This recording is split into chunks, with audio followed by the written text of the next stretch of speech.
آج یار ایک چھوٹی سی بات سمجھ لینا چاہیے، یہ ان ننھے ننھے معصوم بچوں کے پاس یا ان غزہ کے مظلوم مسلمانوں کے لیے ہماری زندگی میں ان کے لیے کوئی حصہ ہے یا نہیں ہے؟ آج رمضان المبارک کا مہینہ شروع ہو گیا ہے، رمضان کا ہم نے چاند دیکھا ہے، ہم صبح سے اٹھے تھے، سحری کری، سحری کرنے کے بعد ہم نے پانی پینے کے بعد صحیح مال سے ہم نے سحری کری ہے، صحیح کھانے سے ہم نے سحری کری ہے، کھانے میں بھی سب چیزیں تھیں، پینے کا پانی بھی موجود تھا۔ اس سحری کو کرنے کے بعد ہم نے جب ایک دن کے لیے روزہ رکھا ہے اور افطار میں بھی ہمارے پاس الحمدللہ ماشاء وہ ساری چیزیں تھیں، کھانے کے بہترین سے بہترین آئٹم تھے، وہ سب کچھ تھے،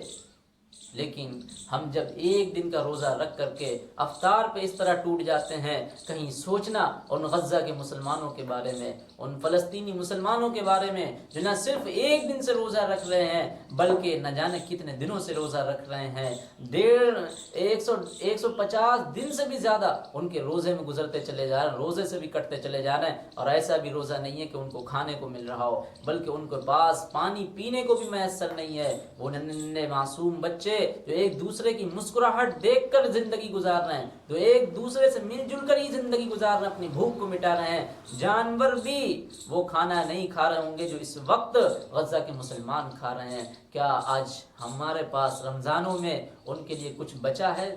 دینے کے لیے؟ ان کے لیے دعائیں کرنے کا کچھ نہیں بچا ہماری زندگیوں میں؟ تو یار ایسے غزہ کے مسلمانوں کو مت بھولیے، اپنی دعاؤں میں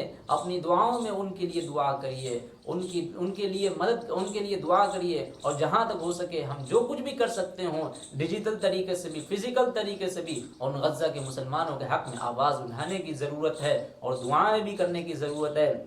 اللہ تعالیٰ سے دعا ہے کہ اللہ تعالیٰ ان غزہ کے مسلمانوں کی حفاظت فرمائے، ان غزہ کے مسلمانوں کو صبر جمیل عطا فرمائے، اور وہ ان کے نہ جانے ماں باپ، کتنے چھوٹے چھوٹے بچے وہ جن کے سامنے ان کے ماں باپ گزر گئے ہوں گے، اور وہ ماں باپ کے سامنے وہ چھوٹے چھوٹے بچے بھی گزر گئے ہوں گے۔ ایک جانور بھی اپنے بچے کو دیکھ کر روتا ہے تو وہ کس طرح وہ ماں باپ ہوں گے۔ تو یاد رکھنا ان سب باتوں کو، ہم ان غزہ کے مسلمانوں کے لیے کم سے کم ایک دن کا جب ہم روزہ رکھتے ہیں تو ہماری جب یہ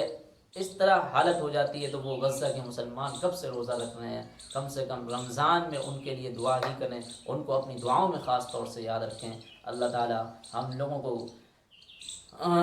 لوگوں کی حفاظت فرمائے اور غزہ کے مسلمانوں کی نصرت و مدد فرمائے، اور اپنے جانب سے غیب سے اللہ ان کے لیے بہترین سے بہترین رزق کا انتظام فرمائے۔ آمین۔